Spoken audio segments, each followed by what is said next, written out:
So with the UFL hotting up and with Coach Anto Gonzalez guesting, we're going to go Ano connection nun? bold predictions for the UFL Cup. The connection being, of course, you really had to defend yourself. I was just teasing. Anyway. We'll start with Coach Anto. Who do you think has the best squad, and who's the favourites to win the UFL Cup? For coming from your coach's brain rather than your players' side. Or from the football fans' sentiments. Or from who's paying you. you know, wherever the young husbands go, the team will always be expected to come out on top. Okay. Because of the quality that they bring. Yeah. Okay. I believe Meralco is a better team now compared to last season. The question is, are they the best team? The best team? I think so. Okay. Okay. Good confidence. Global has a very strong team in terms of individual players, but they haven't really played together for a long time. So the fluidity, the cohesion remains to be seen. But they've been scoring a lot of goals, although they gave up points against General Trias. There was a long discussion over why that was with the pitch in New Valley. Pitch problems. Yeah, apparently it was pretty bad. But yeah, you're right. They dropped points there. Okay, so and I would assume, since the General Trias team is composed of Koreans, and Koreans are known for their organization, their defense, discipline. So that's why I mentioned a while back that a team who's defensively organized, who's defensively in shape, who's disciplined, has a big chance against Global. Even if Global is the strongest team. That's right. And it was interesting, just before off camera you were saying that Global have a lot of good individual players, so 1 versus 1 they're very strong, and individually they're good, but they're not quite there as a team yet. What would be the best chances, because we're looking at the group, it's going to be Global versus Kaya in the quarterfinals, which will be a great quarterfinal. It could be the final. It could have been a game for the final, but as it is, Kaya finished second in their group. What are Kaya's chances in that game then? As it'll be the real good stylistic clash, would you say?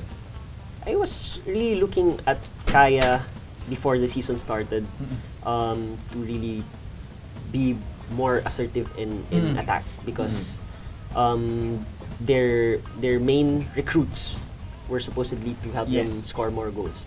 But that hasn't been the case.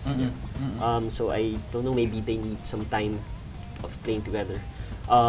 So I think I have a lot of friends in Kaya, in Global also. But difficult. As a coach, as a coach, who do you think has the biggest chance? Global has too much firepower. Okay.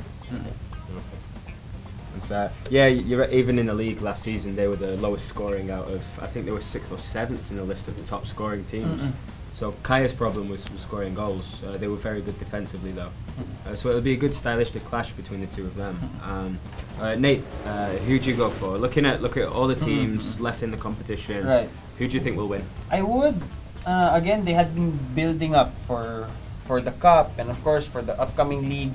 I would also put my money on Global, but I wouldn't just easily rule out Kaya and Loyola. Of course, these are 1, 2, and 3 from last season, and you know, again, they've also been building up for this. So I also won't rule out a possible upset by Green Archers. You know, they might just.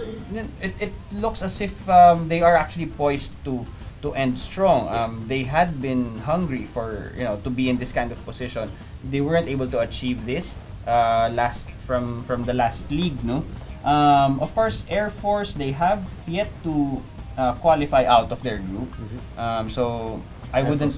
Yes, but of course, Air Force being the defending cup champion, I wouldn't be too confident that they would be able to defend it and carry it all the way through the final. So yes, to me, Global would be the logical choice, but Kaya, Loyola, Green Archers, still a toss-up also.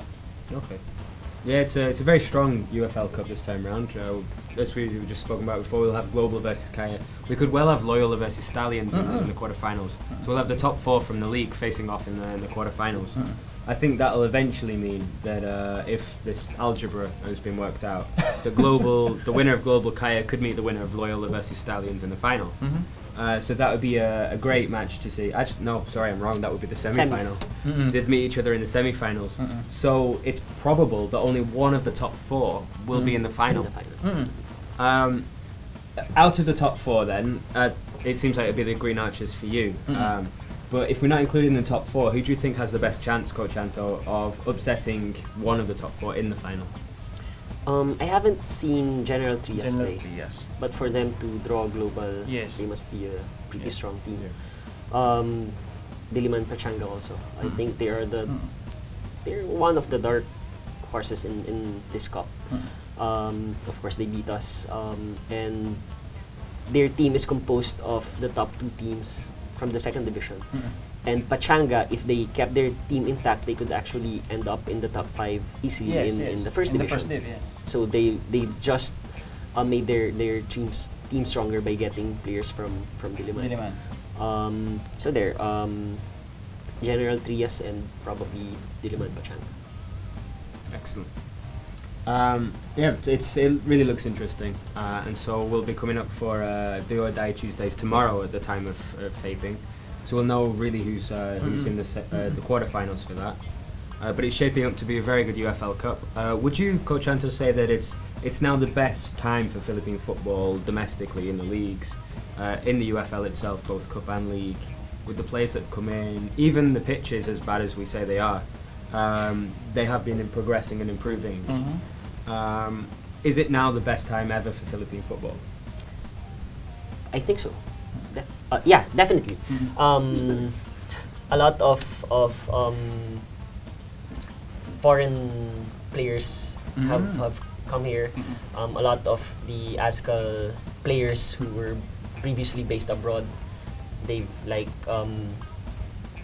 their lives there and start something new here because of football.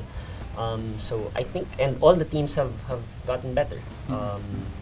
Even the top 4 teams, they've gotten better. There are up-and-coming teams like Diliman Pachanga, General Trias, and yeah, I think the only problem now is the pitch. And then the officiating, of course. Officiating.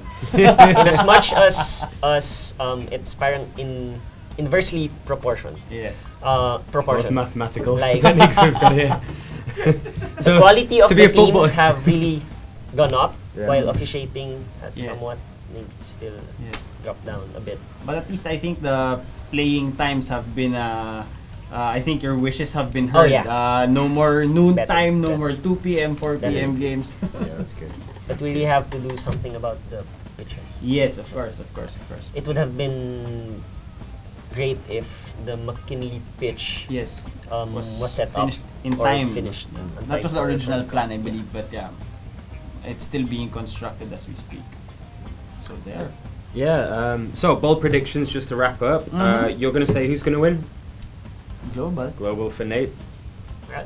Meralco, Coach Anto, and for myself, it has to be Global. I agree with Coach Anto with the thing with Global is they're very good individually, but given most of them are also ASCALs, I think they'll also have that time to play together. So I would say that they're the team to beat now. And they are the defending league champions, of course. Meralco have a good chance purely because of how attacking they are against Global. I think they'll be good to... That'd be a good final. Maybe that should be the final. Everything else could be, but this should be. Global versus There's something in your smile. Well, the thing is, well, sayang, it's the top 4 can't meet in the final, so we know that it'll be one of the top 4 versus one of the underdogs in the final. But to wrap up, well, I guess who says that footballers aren't intelligent? You have to have a maths degree just to understand who you'll play in the next game and understand what's going on with the officiating. So to follow us and to try and understand this situation now, you can follow us at FTW Sports.